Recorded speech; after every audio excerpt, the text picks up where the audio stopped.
그야말로 우리에게 무척 필요한 비타민이라고 얘기하지 않을 수 없습니다.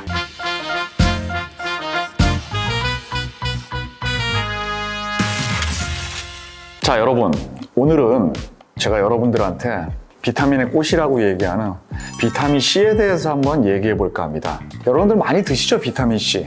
비타민C를 드실 때 보통 하시는 말씀이 피곤해. 몸이 피곤할 때, 그럴 때 비타민C를 많이 찾으십니다. 근거 없는 얘기는 아니죠. 비타민C가 간 기능 개선에도 효과가 있다고 얘기를 하거든요. 그리고 비타민C의 커다란 특징 중에 하나가 어떤 건강기능식품에도 되게 유효하게 작용하는 항산화 기능이 있습니다.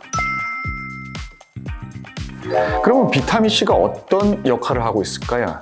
우리가 자외선을 받으면 기미가 끼고 흑자가 끼고 그래서 얼굴이 좀 거무둥둥해지죠. 그 멜라닌 세포가 증가하기 때문에 그러는데 타이로신이라는 물질이 있는데 이 타이로신이 타이로신아제라는 효소에 의해서 멜라닌을 많이 형성하게 되었거든요. 근데 비타민C가 이 타이로신아제의 작용을 억제시킵니다. 그래서 멜라닌이 더 생성되는 것을 억제하죠. 자, 그리고 비타민C는 우리 몸에서 콜라겐을 형성하는데 엄청나게 중요한 역할을 합니다. 그럼 콜라겐은 뭘까요? 콜라겐은 우리의 피부를 탄력 있게 만들어주죠.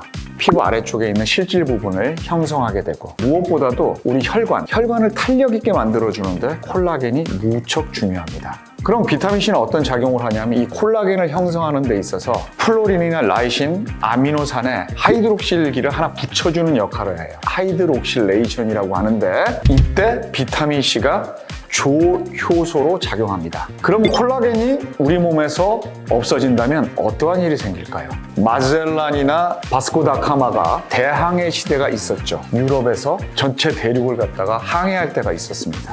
그때 갑자기 멍이 들고 피가 터지고 객혈을 하고 이런 병들이 많이 생겼어요. 그리고 그중에서 80~90%가 사망을 하게 됐죠. 이게 바로 궤혈병입니다. 왜냐하면 콜라겐을 제대로 형성하지 못하기 때문에 혈관이 흐물흐물해지고 터지고 각혈도 하고 우리 피부나 조직을 형성하는데 콜라겐이 필요하는데 제대로 못 만들기 때문이죠. 그거는 왜냐? 항해시대 때는 비타민C를 먹을 수 있는 방법이 없었습니다. 비타민C는 자체적으로 비타민C를 생성하지를 못합니다. 그래서 반드시 외부에서 섭취를 해줘야 돼요. 이외에 비타민C는 면역세포의 기능을 강화하는 역할을 합니다. 우리가 감기가 들면 바이러스를 죽이고 우리 인체에 들어온 많은 포린바디들을 없애는 역할을 하는 게 면역기능인데 이 면역기능이 또 떨어지면 쉽게 감기도 걸리고 병도 얻게 되죠. 그리고 또한 이 비타민C는 암 환자에게도 좋다고 그러고 암세포를 죽이는 성질이 있다고 합니다. 요새는 많은 양의 비타민C, 메가도스라고 하죠. 대용량의 비타민C를 우리 몸에 넣었을 때 암세포도 파괴할 수 있다고 합니다. 그야말로 비타민C는 우리에게 무척 필요한 비타민이라고 얘기하지 않을 수 없습니다.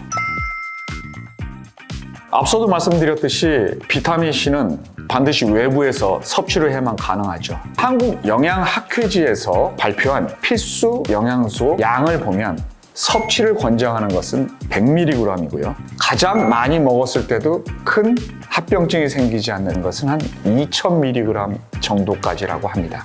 국민 영양 건강 실태 조사를 보면 인구의 73.6% 정도가 75mg 이하의 비타민C를 섭취한다고 되어 있습니다. 외부에서 알약 형태 또는 가루 형태 우리가 복용을 해줘야 됩니다. 매일 충분한 양의 과일을 섭취하는 현대인에게도 우리가 담배도 많이 피고 피곤하기도 하고 그렇기 때문에 500mg에서 한 2000mg 정도의 비타민C는 우리가 섭취를 해줘야 됩니다.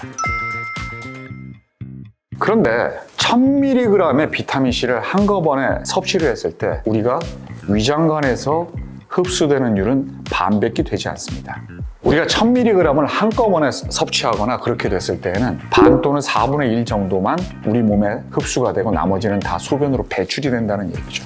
그래서 섭취하는 방법은 500mg씩 두 번을 나눠서 섭취하는 것이 좋습니다. 거기에다가 비타민C는 수용성입니다. 물에 잘 녹는다는 거죠. 세포 안에 들어가야지 비타민C가 제 역할을 할 수가 있는데 물에 잘 녹는 성분과 지방이 잘 녹는 성분, 이 두 가지를 모두 갖추고 있어야지 세포 내로 잘 흡수가 되죠. 그래서 나온 비타민C가 지방이 코팅되어 있는 비타민C입니다. 이렇게 지방이 코팅된 비타민C를 먹어야지 위장관에서도 흡수가 좋고, 그리고 비타민C가 작용을 하는 세포막으로도 원활히 뚫고 들어가서 그 효과를 발휘하게 되죠.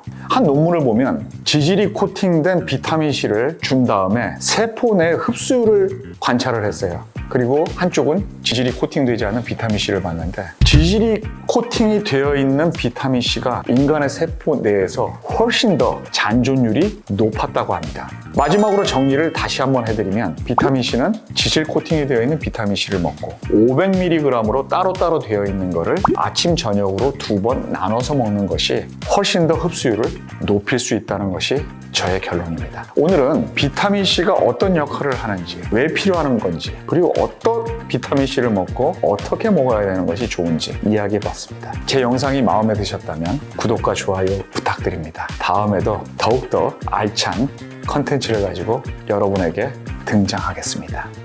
그럼 안녕.